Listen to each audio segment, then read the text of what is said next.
Proclamation Number 5100 dated the April 6, 1951. Matter.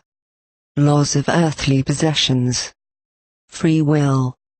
Everything you call your own on earth can be taken away from you if it is my will, and you cannot protect yourselves from it but have to accept it.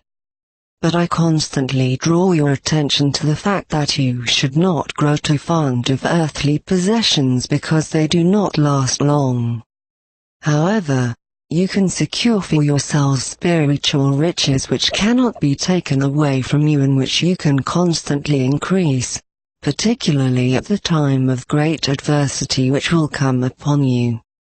Then you will be able to hand them out, and those who allow themselves to be given treasures from the spiritual kingdom will receive many blessings, for they will help you attain eternal life.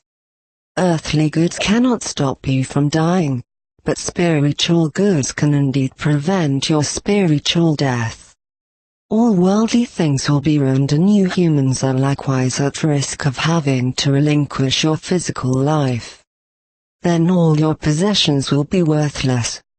If, however, you keep your life, then you will be differently minded, for then you will realize the truth of my word which constantly alerted you to this adversity.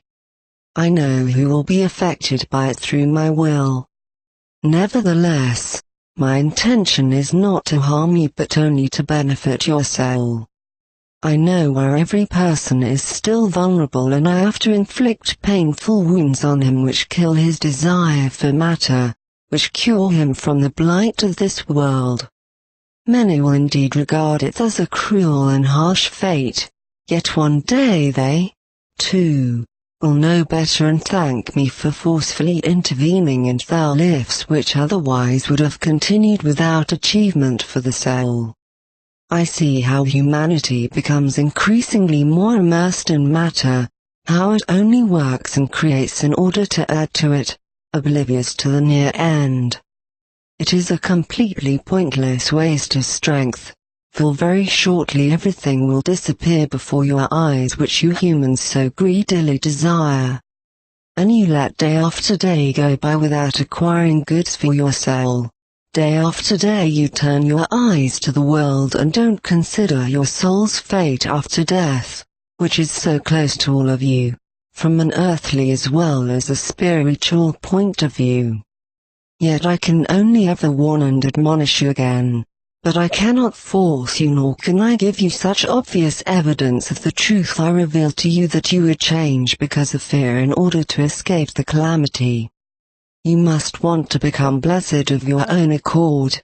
You must spontaneously desire to be united with me, your Creator and Father of eternity. Then you will also voluntarily fulfill my will. You will turn selfish love, the love for the world, into unselfish neighborly love. Then you will strive for spiritual values and need not fear the end or the loss of earthly goods, which the coming time of adversity will entail. I know full well what I want to preserve or leave to the individual person, but you don't know it and shall prepare yourselves so that everything will be taken away from you, and yet you will keep the everlasting wealth which can never be taken away from you. Only attend to these possessions and you will at all times receive my kindness and mercy, my faithful care and fatherly love, which always gives you what you need, which never leaves you, who want to belong to me, in adversity.